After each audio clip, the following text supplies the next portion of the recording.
Twongeye kubaha ikaze banywanyi bacu bakunzi bahera muri kurikira mu mpande zino z'isi ikaze muri ano makuru aho tugiye kubabwira amakuru ariko avuga ku isi muri kano kanya. Muri aya makuru turababwira amakuru ariko aravugwa ku ntambara iriko irahuza igihugu c'Uburusiya n'igihugu ca Ukraine, ndetse turababwira n'amakuru avugwa ku mugabane w'Uburayi, turababwira n'amakuru avugwa muri Amerika, ndetse turababwira n'amakuru avugwa ku mugabane wa Afrika, aho tuza gusimbira muri Libya turabe ivy'imvururu zadutse kandi mu gihugu ca Libya. Kaze muri ano makuru.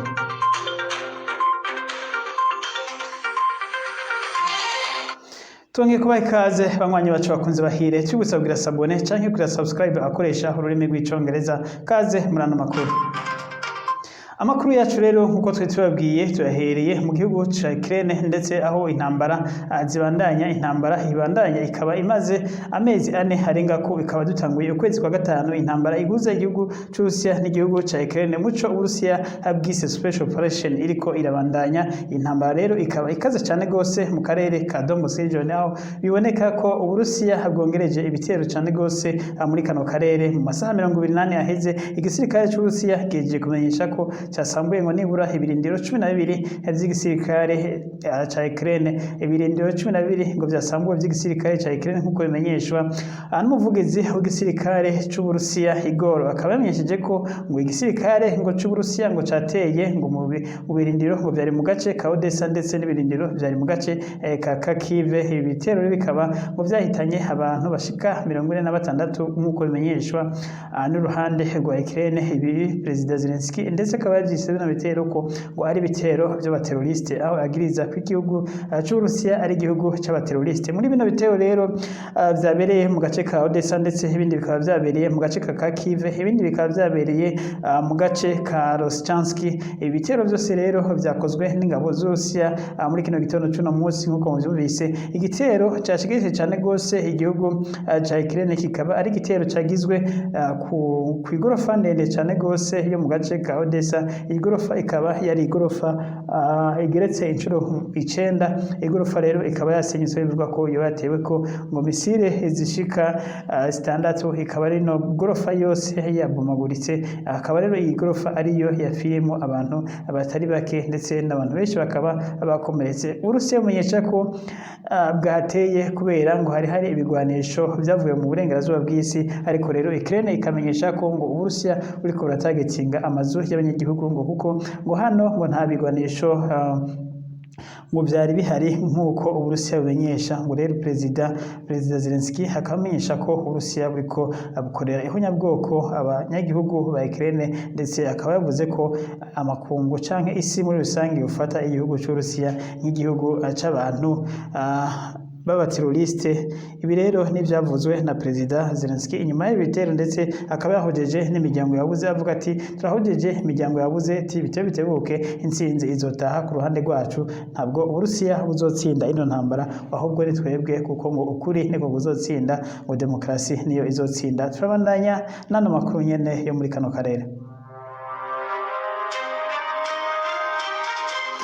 Tukivuga rero ivyo bine bitero vyo muri kano karere biboneka ko vyongeye cyane gose inyuma yaho Uburusiya ufatiye akarere ka Severodonetsk.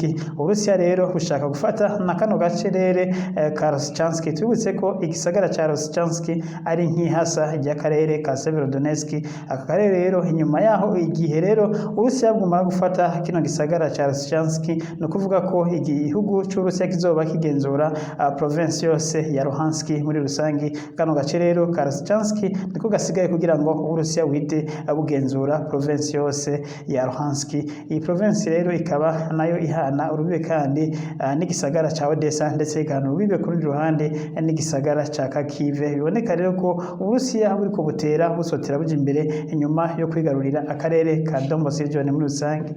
Uburusiya rero bikaboneka ko butagiye guhagarara hafi President Vladimir Putin w'Uburusiya, ndetse akaba yamenyesheje uno munsi mu ijambo yahaye abamenyesha makuru, aho yavuze ngo special operation iriko iragenda neza ngo nkuko bari bayiteguye, ngo nta na kimwe cagenze nkuko batari bagiteguye. Ngo rero ngo ibitero vyabo mu bigenda neza cyane gose nkuko bari babiteguye. Bamwajije ngo none special operation izorangira ryari, President Vladimir Putin yamenyesheje ko ngo atatariki ntarengwa ngo yashizweho ngo ya special operation, ngo ahubwo ngo special operation ikaba izohagarara mu gihe Uburusiya ngo buzoba bumaze gushika ku ntumbero y'icyatumye butanguza iyi special operation. ngo ariko abanazi ngo bagifise inko batarashira inko hasi ngo special operation izobandanya turabandanya nano makuru nyene tubabwira ibijanye n'ino ntambara y'Uburusiya na Ukraine. Ibihugu vy'Uburayi rero mu nama vyahuriyemwo ya NATO ku munsi w'ejo barangiza basozera ibikorwa ibihugu vyose vy'Uburayi rero vyagiye hamwe vyemeza kubandanya gushigikira igihugu ca Ukraine kugira ngo kibandanye kigwana n'Uburusiya na cane cane aho bavuga ko bizeye ko bazotsinda ino ntambara ngo bitebuke ngo Ukraine izotsinda ino ntambara. Ibi ni vyamenyeshejwe n'abategetsi bagiye bafata amajambo batandukanye abategetsi b'Uburayi. Ibihugu rero vyashikije ijambo ahanini igihugu c'Ubwongereza ndetse n'igihugu c'Ubudagi ndetse n'igihugu ca Amerika. Igihugu c'Ubwongereza kikaba cemeye ko gigiye gutanga miliyaridi n'imiliyoni 200 z'amafaranga y'amayero kugira ngo atangwe ku gihugu ca Ukraine kibandanye kigura ibigwanisho n'ibindi bikoresho byose bikenewe kugira ngo bandanye gukora intambara. Igihugu ca Amerika naco kikaba caremeye biciye kuri President Joe Biden akaba yamenyesheje ko Amerika igiye gutanga izindi miliyoni 800 z'amadolari y'abanyamerika nayo nyene akaba agiye izoja muri Ukraine kugira ngo abandanye afasha iyi ntambara iriko irahuza igihugu ca Ukraine n'Uburusiya. Ikiboneka rero nuko batanguye kugabanya amahera baha igihugu ca Ukraine aho bwa mbere batanguye bagiha amabiliyoni. Ubu rero urumva ko Amerika itanguye gutanga amahera adashitse n'umiliyaridi.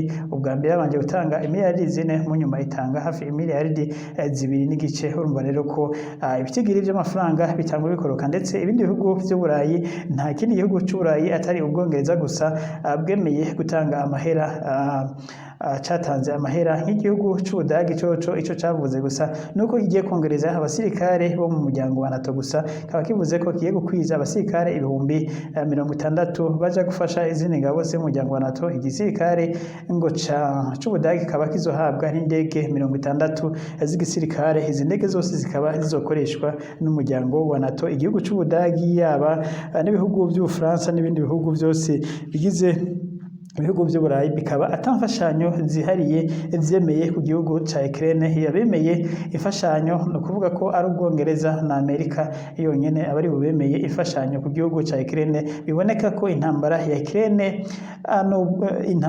n'Uburusiya batanguye bano bategetsi kwisigana ko haboneka ko batanguye kwihebera Uburayi aho batanguye kubiboneka ko batanguye kwihebera muradutunga igihugu c'Ubwongereza n'igihugu ca Amerika. Tubutse ko ibihugu Uburayi vyagumye bimenyesha ko bishigikiye ko igihugu ca Ukraine coja mu biganiro n'igihugu c'Uburusiya, ariko rero igihugu ca Amerika kikavyanka ndetse n'igihugu c'Ubwongereza kikavuga ko ngo President Vladimir Putin ngo nta madiri meza aratanga ku gihugu ca Ukraine, ngo nta mpamvu rero zotuma baja mu biganiro, ngo ahubwo bikenewe ngo no kubandanya ngo bagwana ngo gushika ngo igisirikare c'Uburusiya gicitse intege ngo maze bakemera ibiganiro. Ariko rero ibi biboneka ko nubwo abategetsi b'Uburayi bahuriye hamwe kugukomeza igisirikare ca NATO, ariko rero biboneka ko ivy'igihugu ca Ukraine vyo kugira ngo kibandanye intambara batabishikiye na gatoya. Ibihugu vy'Uburayi ico vyafashije gusa ku gihugu ca Ukraine bikaba vyaremeye ko bigiye guha bigiye guha uburenganzira igihugu ca Ukraine kwinjira mu muryango w'ubumwe bwa Buraya. Aha rero binaho nyene biboneka ko bagiye kwakira igihugu ca Ukraine kubera inyungu zabo bwite, na cane cane inyungu za mbere biboneka ko bwite bagiye kuronka biciye nk'uko umunyamabanga mukuru w'umuryango yabishikirije, ngo nuko igihugu ca Ukraine cemeye gutanga umuyaga nkuba ku bihugu vy'Uburayi. Tubutse ko ibihugu vy'Uburayi vyinshi byari bisanzwe bikoresha umuyaga nkuba uvuye mu Burusiya. Uburusiya rero bukaba bwarabaciriye umuyaga nkuba ndetse na gaze Uburusiya buriko buratanga ubu bukaba butanga munsi y'ibice 30% ugereranije na gaze vyatanga. Urumva rero igihugu ca Ukraine baragikeneye cane gose Uburayi, kubera igihugu ca Ukraine gisanzwe gifise umuriro mwinshi cane gose ndetse kirafise na gaze itari nkeya cane gose ishobora gufasha ibihugu vy'Uburayi. Igihugu rero ca Ukraine cemeye ko kigiye gutanga umuriro mu bihugu bitari bike vy'Uburayi uciye ku mapoto y'umuyaga nkuba asanzwe ashinzwe mu gihugu ca Armenia, aho kino gihugu ca Armenia n'ubundi cari gisanzwe kironka umuriro uvuye mu gihugu ca Ukraine. Rero no muriro ukaba uzokongerezwa maze uhabwe ibindi bihugu vy'Uburayi nk'uko bimenyeshwa n'umunyamabanga mukuru w'ubumwe bw'Uburayi havuga ngo bizotuma ngo bizamura igihugu ca Ukraine mu by'ubutunzi ngo na cyane ariko muri rusangi umuryango w'ubumwe bwa Buraya muri rusangi ngo uzokunguka ngo Ukraine izokunguka n'umuryango w'ubumwe bwa Buraya. Murumva rero ko igihugu ca Ukraine kigiye kwinjira mu muryango w'ubumwe bwa Buraya ariko ari kubera inyungu zabo, bakaba ariho bagiye kwemera kino gihugu kubera Uburusiya busa no kubwabimye ibikoresho by'ingenzi bari bakeneye navyo akaba ari gaze n'ibitoro n'umuyaga nkuba. Ibi rero bakaba ariko baragerageza kurondera ahandi babikuye muri Ukraine izoba ari inkuru nziza kuri bo kubera babikuye kure bizotuma ibiciro biduga cyane gose mu bihugu by'Uburayi nk'uko kuri uno munsi turiko turavugana ibiciro byaraduze cyane gose, ibiciro by'umuyaga nkuba byaraduze ndetse n'ibiciro by'ibitoro ndetse n'ibifungurwa muri rusange. Ikindi kibazo rero cavugiwe muri ino nama akaba ari ikibazo kijanye n'ivy'imfungurwa, aho bavuze ko naho nyene bagiye kurondera uburyo bwose buntu bofata ibifungurwa bakabivana mu gihugu ca Ukraine cyane ingano zisanzwe ziri muri kino gihugu ari nyinshi ariko zikaba zarabuze uko zisohoka. Bakaba bavuganye bano bategetsi ko bagiye gukora ibishoboka byose kugira ngo zino ngano zivanwe mu gihugu ca Ukraine zijanwe ku isoko mpuzamakungu kugira ngo ibiciro by'ibifungurwa bigabanuke. Turabandanya n'ano makuru nyene ariko aravugwa muri kano karere.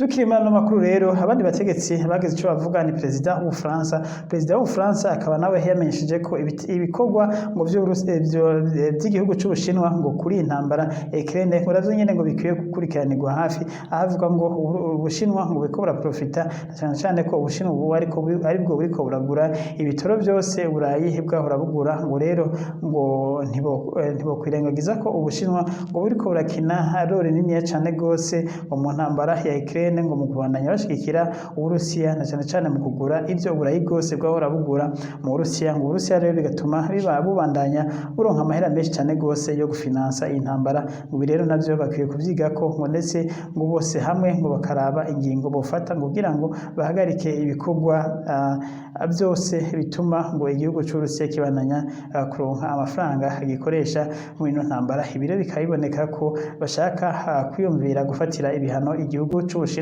Ibi rero ariko Ubushinwa bukaba bwavyamirije kure, aho Ubushinwa buvuga ko atakidasanzwe bwakoze trade isanzwe, ngo ahubwo rero ngo niba ngo bariko baragendera ku mabwire ya Amerika, ngo Amerika iriko irahenda cane gose ibihugu by'Uburayi. Ibihugu by'Uburayi bikiye kwigenga bikagira demokarasi yavyo, ngo ntibigendere mu kwaha kwa Amerika, wahandi Amerika irabihenda cane gose. Ngo kandi ngo bazokwicuza igituma barumviye Amerika, ngo kuko Amerika yoyo iri kure, ngo ariko ibihugu by'Uburayi ngo nivyo biriko birahombera muri no ntambara. Turabandanya n'ano makuru yacu.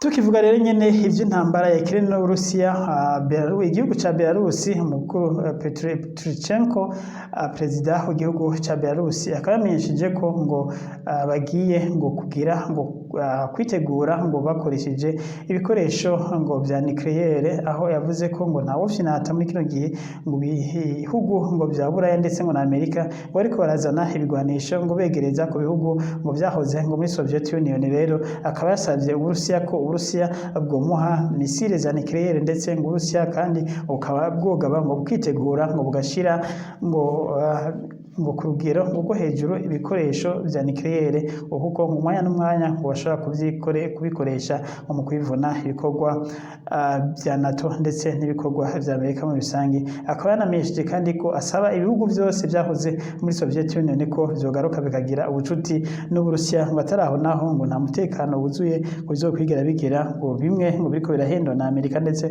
bihendwa n'Uburayi ko ngo bigiye ngo kubona ngo demokarasi yuzuye ngo nivyaja ngo muri iyo miryango. Akavuze ngo nta demokarasi namba ngo bizobona, ahubwo bizobona demokarasi yuzuye ngo mu gihe vyogaruka ku Burusiya bikumvikana n'Uburusiya, ngo atari uko ngo nta demokarasi ngo bino bihugu bizogena ngo bizoguma ngo mu kwaha k'Uburayi ngo no mu kwaha kwa Amerika. Ibi bikaba vyamenyeshejwe na perezida Petruchenko wa Belarus, aho yariko arabonana n'umushikiranganji wa mbere nako n'umushikiranganji w'imigenderanire n'ayandi makungu Lavrov akaba yagendeye mu gihugu ca Belarus. Tubibutse ko muri indwi heze nyene perezida Petruchenko yagendeye mu Burusiya, aho yamenyesheje amakenga afise kubona umuryango wa NATO uri kuraguka wegereza ku gihugu ciwe yavuga nk'igihugu ca Finland na Sweden navyo vyemerewe kwinjira mu muryango wa NATO.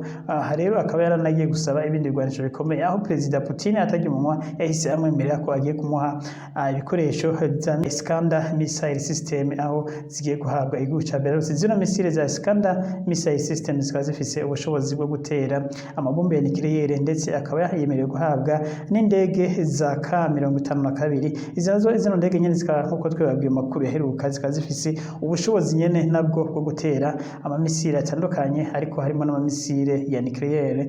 Ibi rero bikaba rero biboneka ko ikigero c'uko amamisile y'ubumara ashobora gukora muri intambara mu gihe intambara irenga imipaka ikambuka igihugu ca Ukraine, ko bishobora kuba ibyago by'uko twoja mu ntambara y'amamisile ya nucleaire biri hejuru cyane gose, na cyane ko Urusiya bumaze kumenyesha ko mu gihe bwobona bugiye mu ntambara n'Uburayi ko butokwihangana gukoresha zino misile za nucleaire. Turabandanya nano makuru yacu tubabwira ibindi biriko biravugwa hirya no hino ku isi.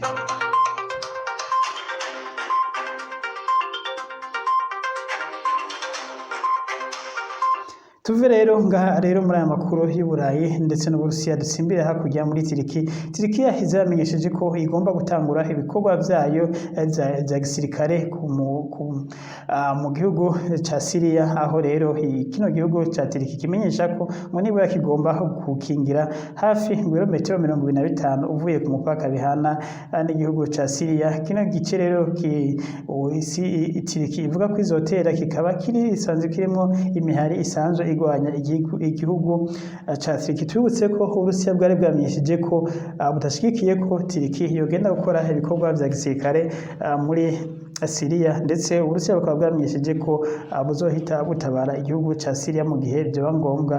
Rero Ankara ikaba yari yatinye kugira bino bitero, ariko rero inyuma yaho Ankara yumvikaniye na Sweden na Finland. Biboneka ko ngo kubera bayemereye kuyifasha muri no ntambara, akaba bemereye rero ko bagiye gutangura iyi ntambara vuba. Ibikaba byavuzwe na Perezida wa kino gihugu ca Turikiya, ahavuga ko ngo vuba mu bino bikorwa bigiye gutangura. Ntawuzi rero niba Uburusiya buzohurirayo na Turikiya muri no ntambara, ntibiramenyekana, ariko tubibutse ko Uburusiya aribwo busanzwe bukingiye Perezida Bashar al-Assad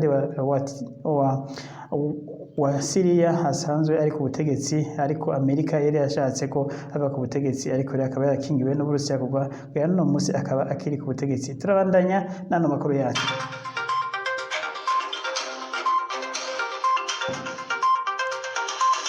Tuve muri kano karere nyene dusimbire muri Amerika. Muri Amerika rero biboneka ko nyuma yaho itegeko riburiza abadamu gukorora inda ritorewe, rikaba rino tegeko ritarishigikiwe n'umugambwe uri ku butegetsi, umugambwe wa Perezida Joe Biden, umugambwe w'abademokrate. Rikaba byabonetse ko utarushigikiye rino tegeko, aho umugambwe w'abademokrate warushigikiye ko ngo umuntu wese ashaka gukura inda ashobora kuyikurayo uko abishatse. Iri tegeko rero rikaba ryariyamirijwe ni sentare nkuru. Ubu rero aba demokrate bariko baragerageza guhindura amategeko yabo mu nama nshingamateka ndetse no mu nama nkenguzamateka kugira ngo basubiremo rino tegeko barihindure, aho byabonetse ko ryababaje cyane gose kubona rino tegeko ryarasheshwe na sentare nkuru y'igihugu. Perezida Trump akaba yagize iminsi mikuru avuga ko Imana itsinze muri Amerika, ngo Satani yatsinzwe.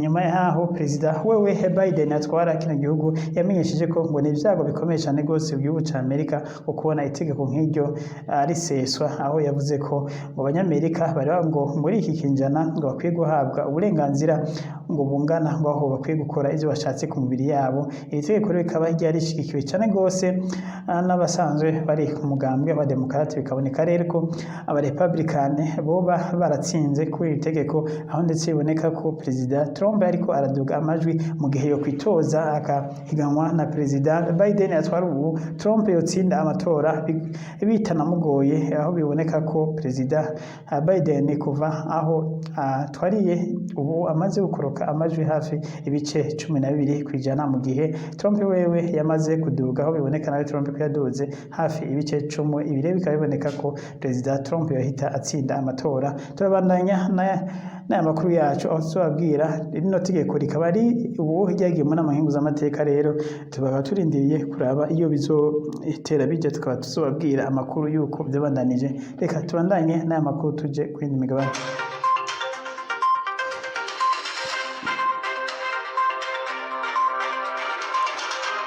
Tuvuye muri Amerika rero reka dusimbire hano ku mugabane wa Afrika. Ku mugabane wa Afrika rero amakuru ariko arahavugwa n'amakuru yo muri Libya. Muri Libya imvururu zikaba zarongeye kwaduka aho abadashigikiye leta iri ku butegetsi bagize imyerekano ndetse bakaba bararose n'uburyo bwo kwinjira ahasanzwe hakorera ingoro y'inama nshingamateka, bakaba barahereje umuriro ingoro y'inama nshingamateka. Ibice bitari bike vy'ino ngoro y'inama nshingamateka bikaba byarahiye biratokombera, ndetse rero hakaba ubuhari guhangana cyane kose ko ba minisitiri babiri uwemewe n'inama nshingamateka ndetse n'ubundi mu minisitiri yavuga ko yemewe n'inama mpuzamakungu ONU.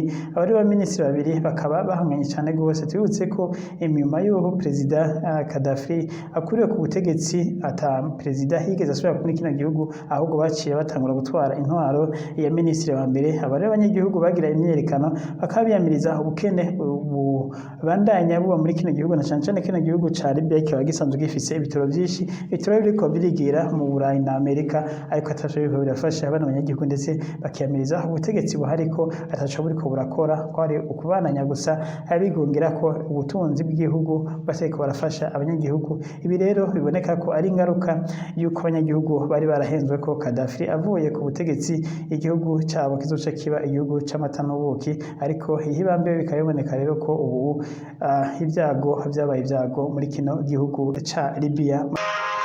Ariko tukirimbana n'amakuru tubibutse inkuru imwe twari twibagiye kubabwira.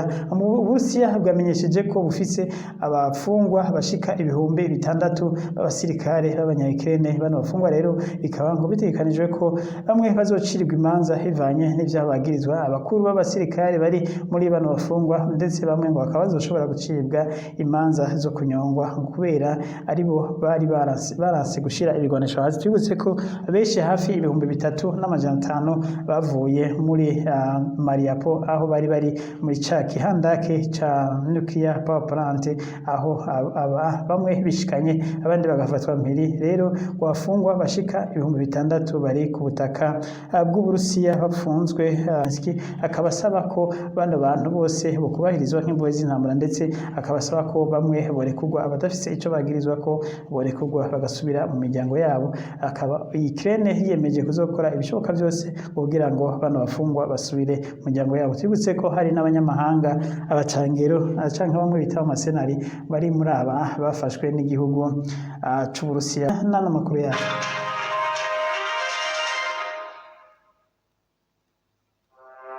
tuve ngaho rero dusimbire mu Bushinwa buriko burabandanya bukora ibikorwa vya gisirikare. Biboneka ko Ubushinwa nabwo buriko buritegura cyane gose, na cyane cyane ko muri kino gihe uhanganye na Amerika mu ntambara two kwita muri ntambara y'ubukonje canke y'ubukanye.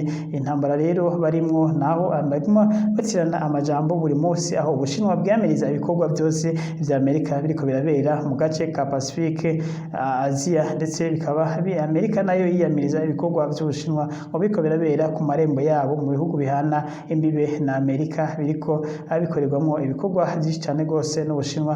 Amerika rero iboneka ko ihanganye cyane gose n'Ubushinwa, na cyane cyane ku kibazo ca Taiwan, aho Ubushinwa bwamiriza Amerika ko idakwiye kugira ikivuze ku gihugu ca Taiwan, kuko igihugu ca Taiwan ngo ni intara y'igihugu c'Ubushinwa, ndetse ngo igihe cyose Taiwan izokwama ari Ubushinwa. Nibutse ko Amerika yamenyesheje ko igihe Ubushinwa bwotera igihugu ca Taiwan Amerika izotabara, ndetse ngo naho bizoba bisaba ko ijana abasirikare Amerika izobajanayo. Ibi navyo rero Ubushinwa bukaba bwahise bwishura ko ngo Amerika irakina ku muriro, ngo yibuke ko ngo abanyagihugu ngo hafi miliyaridi zibiri ngo z'abashinwa ngo Amerika idashobora kubiyokora ngo idashobora kubikura imbere ngo rero ikwiye kwigirayo ikibazo ca Taiwan n'ikibazo c'Ubushinwa ikakirekera ngo abo cega ngo Amerika ikareka kubivamwo. Ndibutse ko muri iminsi ya hafi rero ibikorwa byo kugerageza kuba umwe wese kwiyerekana ko ari bakomeye hagati y'Ubushinwa na Amerika biriko birabana cyane cyane aho bano bose bariko barakoresha amahera menshi, aho biboneka rero ko Ubushinwa buriko buradomina mu gutwara ibihugu byinshi ndetse no mu gutwara amasoko menshi cyane gose yarasanzwe yiganziwe na Amerika kubera amafaranga menshi cyane gose igihugu c'Ubushinwa gifise. Twibutse ariko nubwo biruko ibino bihugu birakenaniye cyane gose yaba mu by'ubutunzi kuko igihugu ca Amerika ntigishobora kubandanya kibaho nkuko cari kibayeho muri kino gihe mu gihe coca umubano burundu n'igihugu c'Ubushinwa. Twibutse ko amahera yose y'amadolari y'abanyamerika ari ku isi ica kabiri cayo abiswe n'igihugu c'Ubushinwa. Ni ukuvuga ko igihugu c'Ubushinwa arico ca mbere ku isi gitunze amadolari menshi havuye igihugu ca Amerika gisanzwe arico idolari ryamuka. Murumva rero ko Amerika uko vyagenda kose ikeneye igihugu c'Ubushinwa, ko igihugu c'Ubushinwa kidagikoresha amadolari yohita ata agaciro akagera hasi cyane gose. Rero nubwo bashamiranye mu by'ubutunzi byo ndetse n'ibyo guhanahana ibidandazwa biracabandanya ukuri kwamye, ariko biboneka ko bamuterana amajambo buri munsi. Ibi rero bikaba ari bisanzwe ari ibya politike, ariko mu by'ubutunzi hoho biboneka ko imigenderanire ya bino bihugu ibandanya yifata neza, aho ndetse Amerika yakuyeho amatagisi amwe ku bidandazwa biva mu Bushinwa. Ubushinwa nabwo bukagabanya nabwo nyene amatagisi amwe ku bidandazwa biva muri Amerika bija mu Bushinwa. Kwa rero ngo bakinda bazi imisozi nubwo bahanganye ku rundi ruhande, ariko barazi ko bakinaniye ku rundi ruhande kugira ngo babandanye badomina isi mu by'ubutunzi.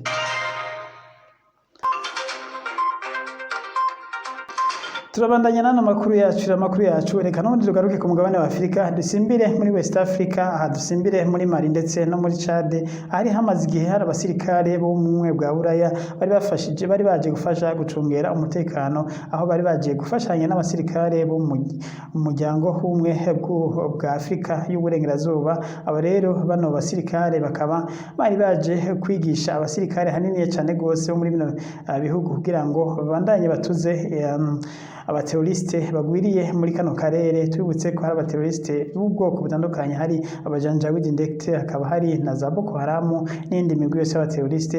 Ariko rero bano basirikare bakaba basubiye inyuma, basubiye mu Burayi, bagiye gusubira mu Burayi, ndetse aho biboneka rero ko umutekano wa bino bihugu n'ubundi uzoba ugeramiwe cyane gose, kuko bano basirikare b'u Burayi bari muri bino bihugu barafasha cyane gose mu kwirukana abantu bateroriste. Ariko rero inkuru nziza nuko ico ngo bakoze basigiye ibikoresho bigezweho. Bano basirikare bashikirije igikorwa cyo kubandanya barinda umutekano muri kano karere, bakaba ndetse barahaye n'inyigisho abasirikare batari bake bazobandanya bakora kino gikorwa. Abasirikare bahawe inyigisho bakaba ari abasirikare bo muri Mali ndetse n'abasirikare bo muri Niger. Abandi basirikare bakaba bahawe inyigisho arabo muri Ghana ndetse na Chad.